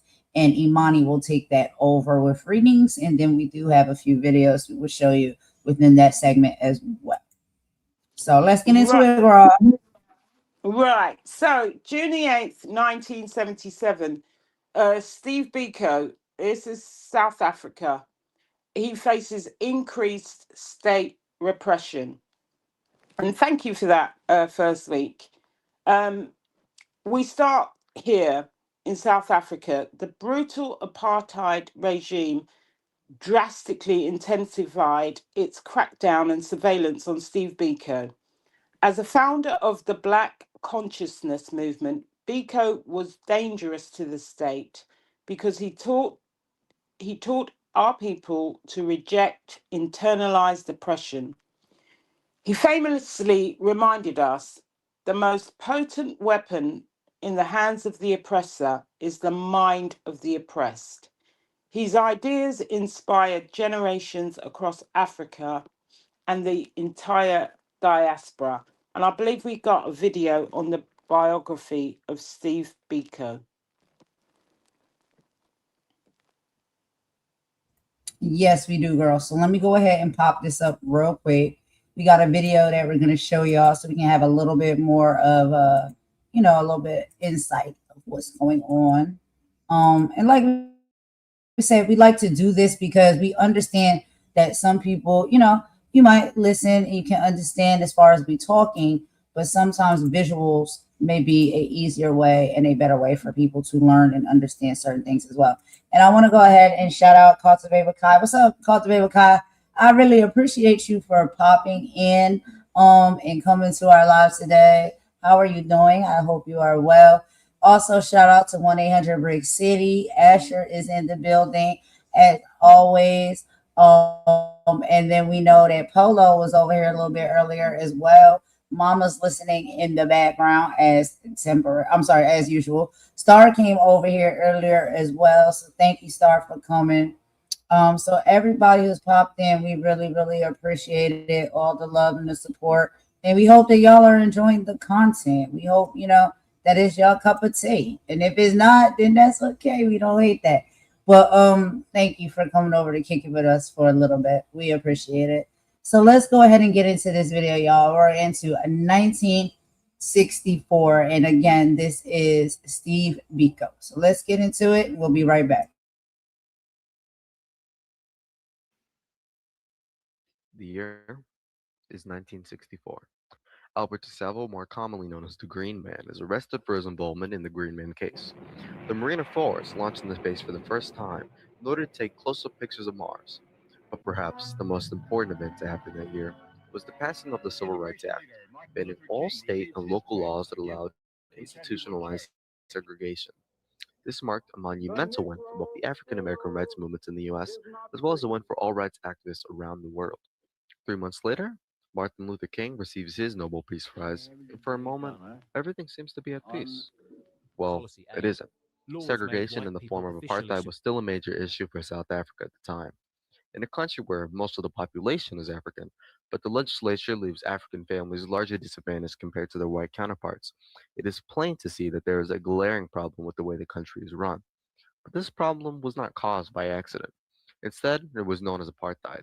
It was a political and social system enforced during the primarily white rule of South Africa, where racial discrimination against non-whites was enforced by law.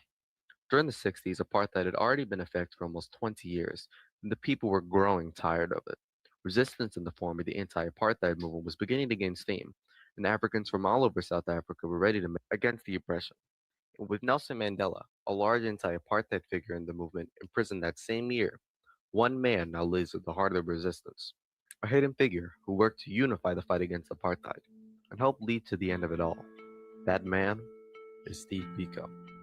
Steve Biko was born December 18th of the year of 1946 in Turkestan, South Africa. Only 2 years later, apartheid was passed by the National Party. Biko was an intellectual child, causing his grade school teacher James E. Monaghan to move from Standard 3 to Standard 5. After completing Standard 6 in 1960, Biko attended Forbes Grant. Throughout his 2 years at Forbes Grant, Biko would be an excellent, even outstanding student among his peers and teachers. After completing his terms at Forbes Grant and achieving his junior certificate in 1962, Steve Biko followed his older brother Kaya's footsteps and attended Lovedale College. After only 3 months there, Steve Biko was expelled due to interrogation sparked by Kaya's arrest. Concerned for his brother's education, Kaya desperately sent letters to college until St. Francis College finally accepted Steve Biko in 1964. 2 years later, Biko was admitted into the University of Natal at Wentworth as a medical student. As he was there, he formed the South African Students Organization, or SASO, as a black alternative to the Liberal Nation Union of South African Students, or NUSAS, and was inaugurated as the first president of the organization in 1969. While in SASO, Biko met several white leaders from NUSAS who were willing to help him, like Paula and Ensor, enforce Kleinenschrift. During the 1970 NUSAS Congress, Paula Ensor made an impactful demonstration by sitting on Biko's lap, fully aware of the repercussions he could face under the apartheid law. 2 years later, Biko was expelled from the University of Natal due to his political activism jeopardizing his medical studies. Despite his expulsion from the university, Biko formed the Black People's Convention that same year. Eventually, Biko gave up his medical degree to pursue law and political sciences, which better supports his political aspirations.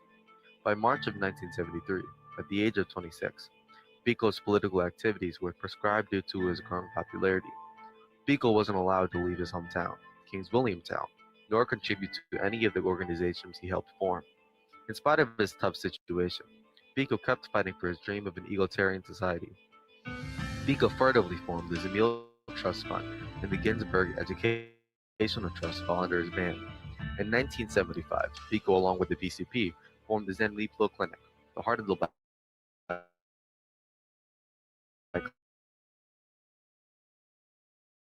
consciousness movement.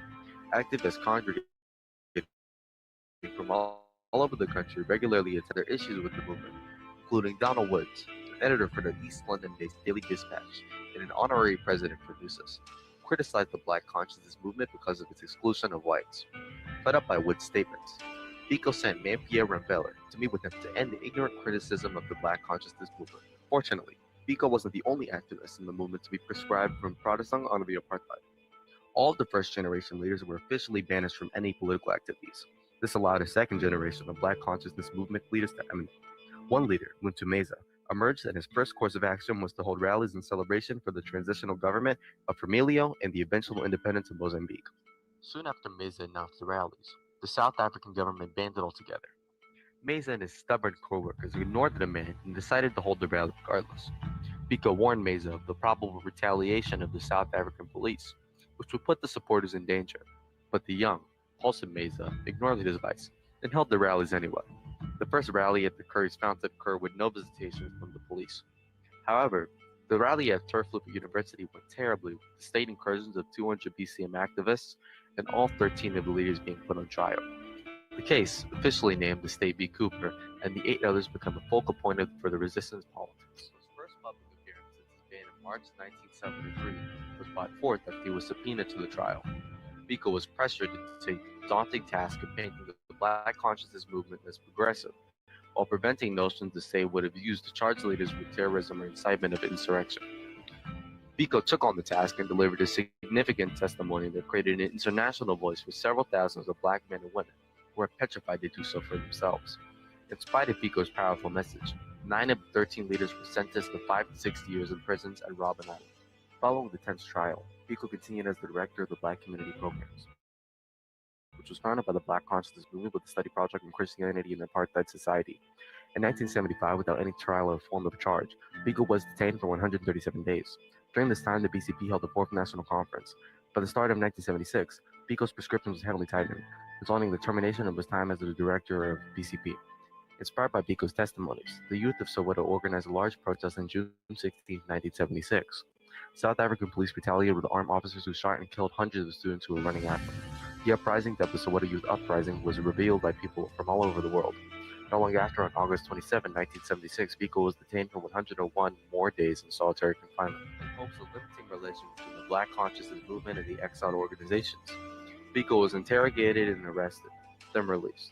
Due to all the arrests of Black consciousness activists, Steve Biko and Peter Jones began unity talks. Eventually, they decided they should meet with Neva Alexander in Cape Town. At the dawn of August 17, 1977, Biko and Jones went on the journey. Before meeting with Alexander, Biko drove to meet Biko Bear, a close friend to Alexander. Jones drove directly to Alexander. After Jones had arrived, he discovered that Alexander would not meet with Biko because both him and Biko were banned by the government. Jones returned the ban, and Biko warned them of the situation. In spite of warning, Barron decided they should still meet with Alexander. He believed he could persuade him. The group of men arrived at Alexander's, and Bam tirelessly tried to persuade Alexander into meeting with Biko, but his efforts were to no avail. Biko and Jones immediately took on the 12-hour drive, returning to King's William Town. Unfortunately, the police stopped them before they could arrive. As the police inspected the two of them, the concealed Biko realized he couldn't deny it any longer. Jones and Biko were scattered roughly 9 miles from each other, in Port Elizabeth with Biko in Wilmer Police Station and Jones in Algoa Police Station. The police station stripped and shackled Biko for 20 days before he was conveyed to Salman Building at Port Elizabeth. Biko fought back as he was beaten by Captain Saber because of his refusal to stand up as instructed. A mangled Steve Biko suffered a brain hemorrhage on the nights of September 6th and 7th. A nude, disheveled Steve Biko was taken from Salman Banding to Pretoria, 700 kilometers away, where a district surgeon tried to tend to his injuries. But it was far too late. Although the anti-apartheid movement had gone so far, its wick was burning out, and the flare once had was wavering. But after the assassination of Biko, who had been a large player in the anti-apartheid movement thus far, the fight against apartheid exploded with popularity, with Biko as his martyr. The ANC began to use the death of Biko as part of propaganda posters, clamoring for the government to stop killing her people, which was displayed in large font on the posters, as well as the date that Biko had died. The death of Biko was such a large event, in fact, that it also spawned a song by Peter Gabriel named Biko, who was an English singer and songwriter most famous for his song Sledgehammer. The song Biko recalled the events of Biko's assassination in detail, while also talking about the effects of his death on both the anti-apartheid movement and himself. The song was picked up by a multitude of other very talented artists such as Paul Simon of Simon & Garfunkel, Robert White of Soft Machine, and The Simple Minds. Although they tried to silence Biko through his assassination, His death only ended up helping the very thing they sought to abolish. And in 1994, apartheid was finally repealed, marking the first time in almost 50 years that native South Africans and whites could truly be at peace. And as Nelson Mandela, the most widely known anti-apartheid figure, rose to power later that year as the president, the legacy of Steve Biko would always be remembered in the hearts of those who fought beside him. And in the words of Peter Gabriel himself, which I believe truly encapsulates the power of Biko's legacy, you can blow out a candle, but you can't blow out fire. Once flames begin to catch, the winds will blow it higher.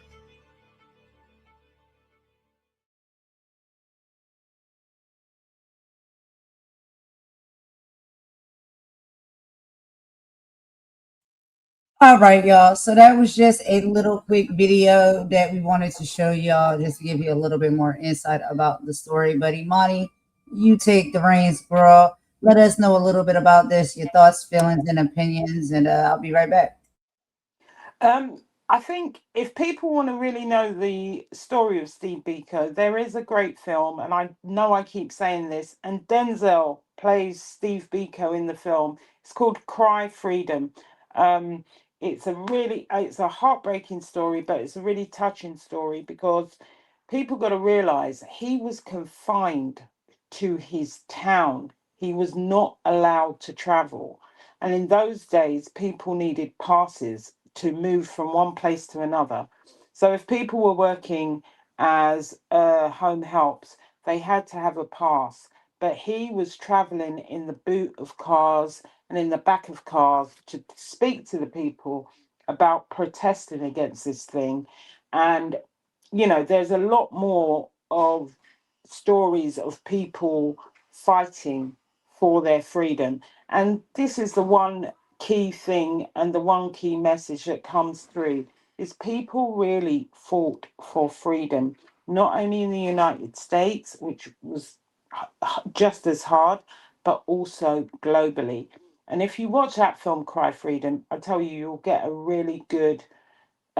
Denzel does a great job in playing Biko, but also you will hear the song that they play, which is, I think it's a Zulu song, I'm not sure, but that is part of the national anthem, part of the song they sing at Biko's funeral. Yeah, he died in custody, and he was really brutalized. Trigger warning, trigger warning. But it's a story of a great man who was prepared for them to take his life for his freedom.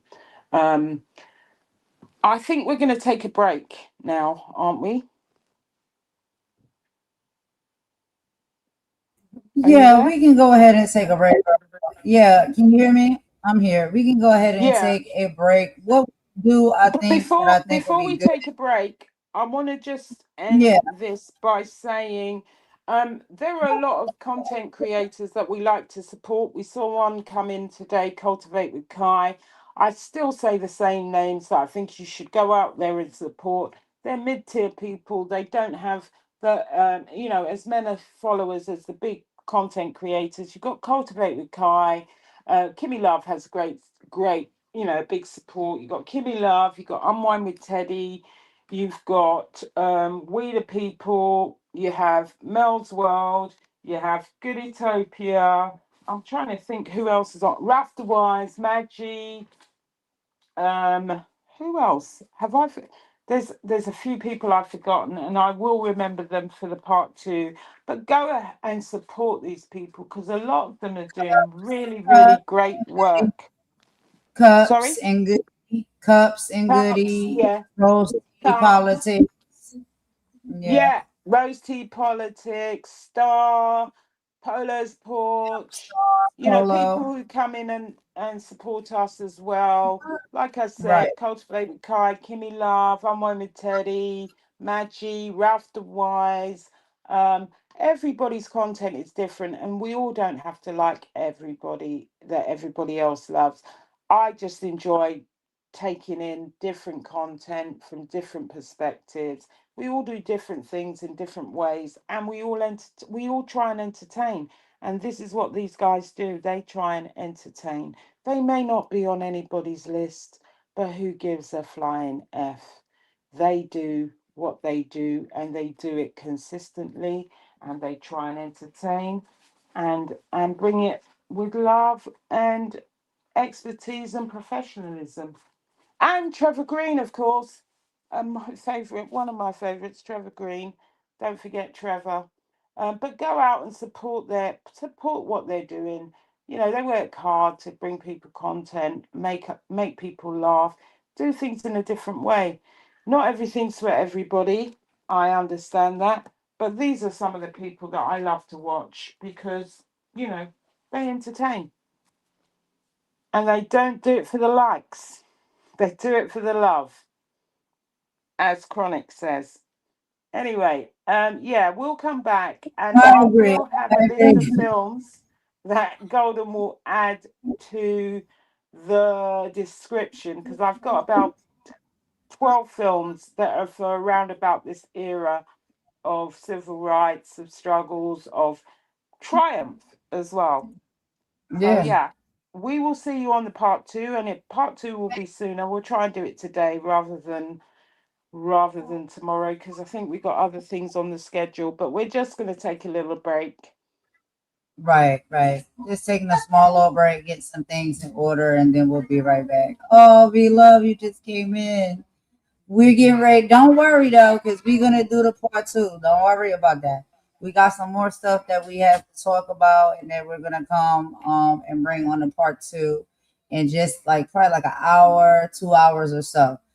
Just to split it up a little bit because it's almost at about 2 hours now. So we didn't want to hold you off for too long in one segment. We do have a lot to information to share as far as this history or whatnot. And remember, we doing 2 weeks now, so that's why it's a little bit longer because we did miss last week. So we're tying that in with this week, as far as the history. But y'all don't go too far away because we'll be back, y'all. We promise. We coming back. We gonna do the part two.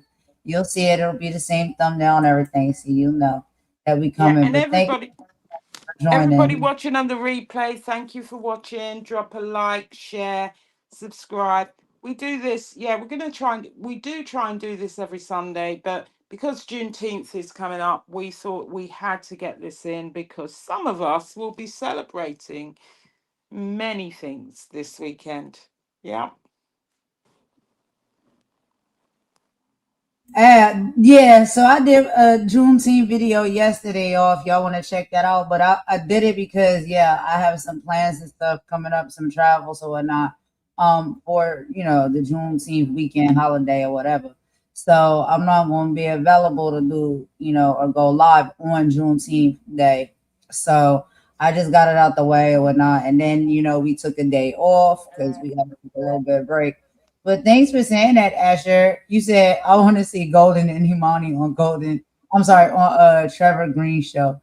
Child, I don't know. I don't know if he gonna put us on there or not. I don't know. We really in the sector. We can't be sure.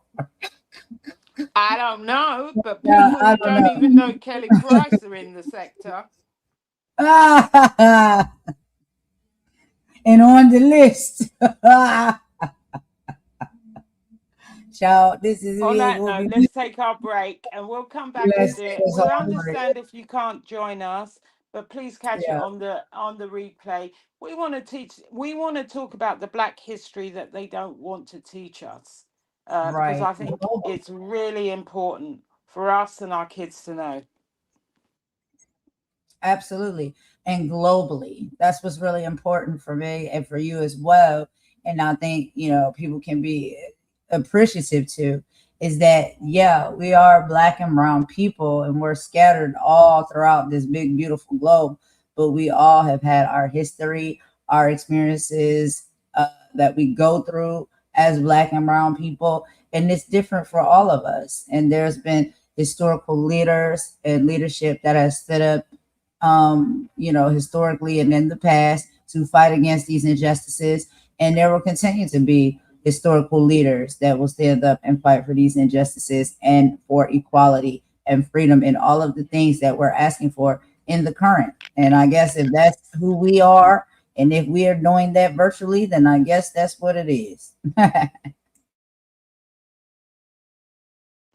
I thought you was going to say something. Oh, I thought you was going to go. Go ahead. Sorry, and there's also a film called The Lovings about Mr. and Mrs. Loving, which is a great story as well. But we will have a list of films for you guys, and we'll put it in the description. Right. And we'll talk about those and list them out on the part 2. So before we go ahead and end it, y'all, I did want to I kind of want to say, what do you think, Imani? Should I do my reading here or should I do it on the part 2? What do you think? I think I'll do it on the part 2.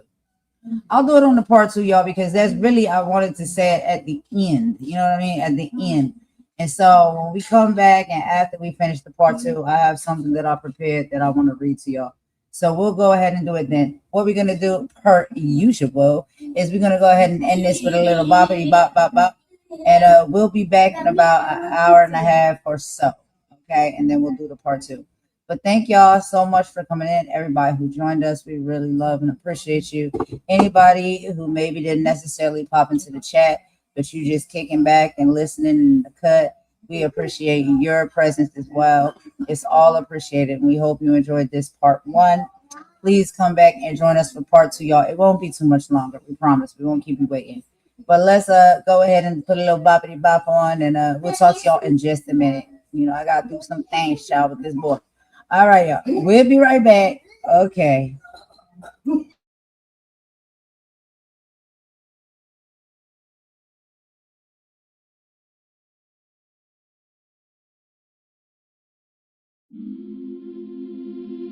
Yeah. Ain't no more quiet now. Nah. Tell them run that back.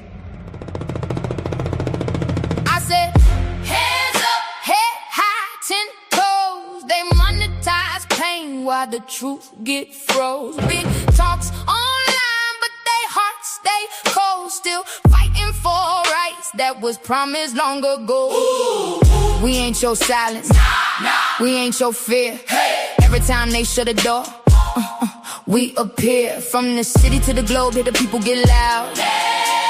You can bury one voice, but you can't stop the crowd. Yeah.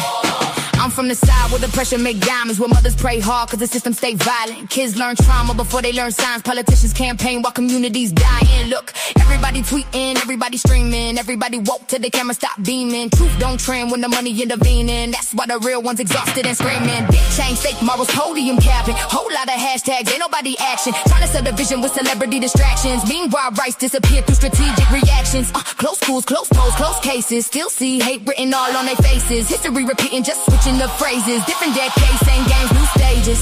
And they wonder why the people don't trust. Every headline feel dangerous to us. Every promise turned dust, but we still rise up, rise up, rise up, rise up, rise up, rise up, rise up, rise up, rise up.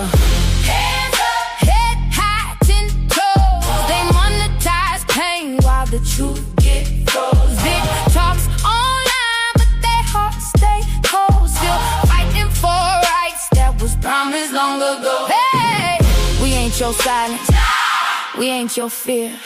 Every time they shut a door, we appear. From the city to the globe, here the people get loud. You can bury one voice, but you can't stop the crowd. Yeah. Now everybody playing God with the algorithms, programming narratives and calling it the system. Who decides truth? Who decides wisdom? If the future artificial, who protect the children? Too much rage in the timeline scrolling. Young minds vulnerable, anger overloading. Everybody radical when the fear keep growing and the world stay tense while the missiles stay loaded overseas. War drums, contracts get signed. Oil, power, money always hide behind pride. Poor folks pay while the billionaires glide. And the news turn trauma into primetime vibes. Talk peace with a smirk while the stocks go up. Tell the working class, hold on, but enough is enough. People tired, people broke, people fed up. Still they call us angry every time we stand up. Stand up, stand up, stand up, stand up, stand up, stand up. Listen, it's bigger than left or right, bigger than red or blue. People just wanna live, people just wanna breathe, people just wanna matter. But every generation gotta drag justice uphill, while somebody profits off the chaos. That's the part they don't say out loud. Hands up, head high, 10 toes. beat line rolls. Can't sell fear to a soul that knows. Power to the people, let the whole world know. We ain't your silence, we ain't your shame. If the people wake up, everything changed. From the city to the globe, hear the whole crowd roar. You can't dim light when the spirit want war. Rise up, even when they try to divide us. Rise up, even when the pressure find us. Yeah. Still here, still loud, still fighting.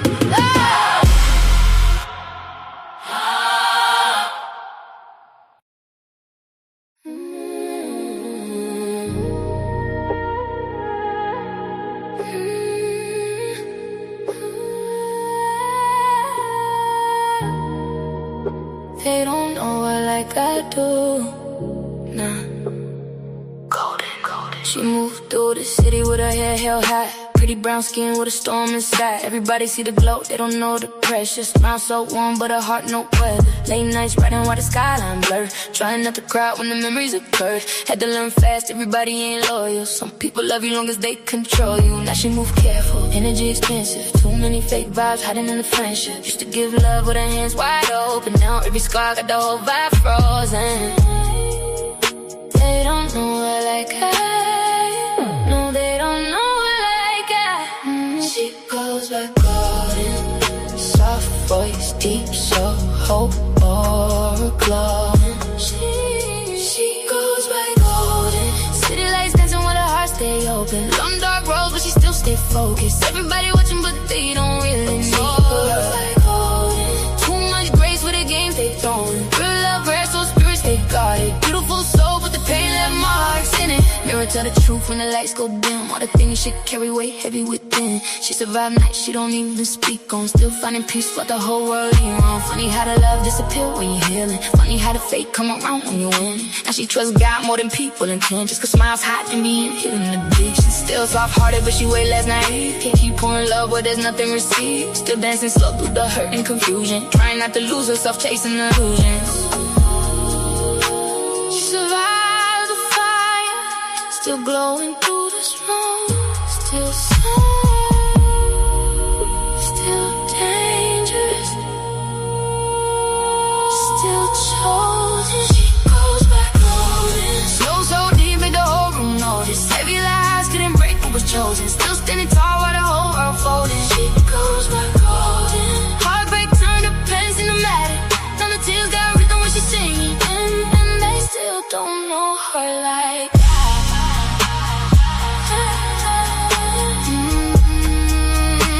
They still don't know her like that.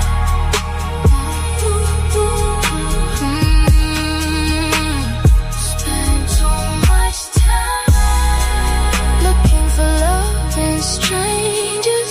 Spend so much time. Spend so much time letting outside voices shake the mirror. But at the end of the night, when the lights fade, when the city quiet, when the tears dry, we still got